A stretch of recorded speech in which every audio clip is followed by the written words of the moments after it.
Merit Martinez is only 22, but already she is part of a team building a voice-activated mechanical hand for brain-damaged people. En México no se ha desarrollado mucho esa parte.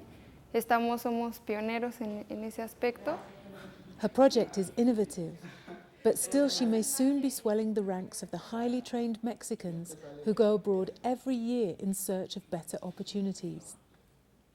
While she would like to stay in Mexico, she's very tempted to go to Germany. Veo las dos opciones. Me gustaría, tal vez si me quedo en México, estudiar una maestría y continuar con un proyecto, darle continuidad a este proyecto. Y si no, también me gustaría una maestría en otro país. En México está un poquito todavía en desarrollo esa parte de, incluso de cuando te contratan, llegas y soy mecatrónico, no saben qué es un mecatrónico. Y es algo que en otros países hay un mejor desarrollo. But if she goes abroad, she says it will be for the long term. Mexico trains more engineers and computer experts than the OECD average, but is still battling to stop brain drain. More than 90% of skilled Mexican migrants head for the United States. The rest mostly go to Canada or to Europe. Stemming the tide is an uphill struggle. Now, though, Mexico has a historic opportunity to lure back some of this talent. The government is opening up the energy sector, which has been under state control since 1938. Cheaper energy is key to boosting 3 decades of sluggish growth. Next year, the government will be inviting private companies to bid for contracts, and it will also need gigantic investment in pipelines, refineries, and other infrastructure.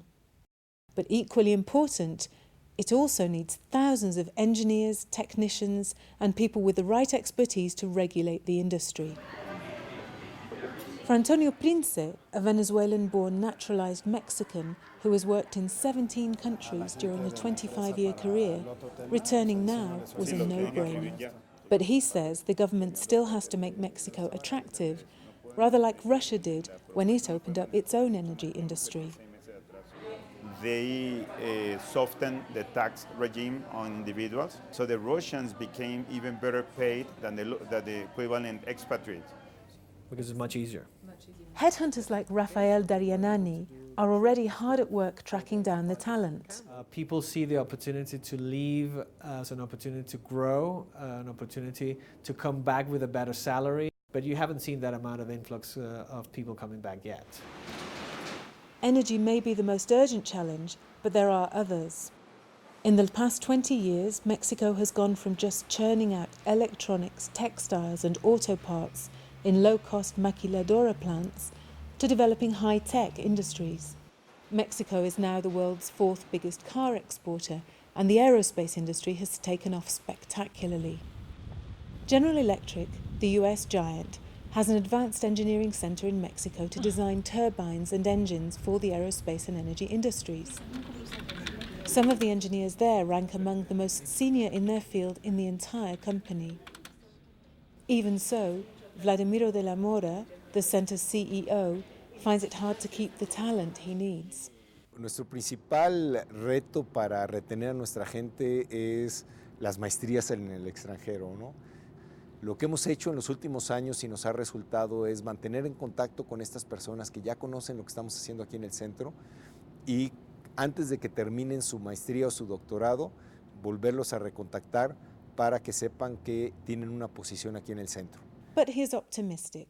Yo creo que necesitamos todavía seguir trabajando en México más, para generar más de este tipo de trabajo, para que la gente ya realmente vea a México como un país que estamos migrando de la manufactura al desarrollo de la tecnología.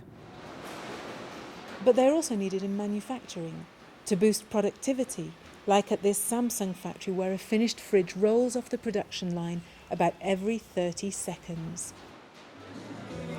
Back at the university, these are just the kinds of skills students are learning. Here are some of the brightest brains of Mexico's future.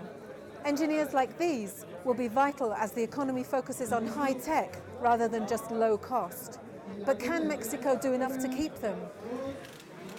The good news is that Mexico is training the talent and has the opportunities. But just don't expect the brain drain to reverse overnight. Jude Weber, Financial Times, Mexico City.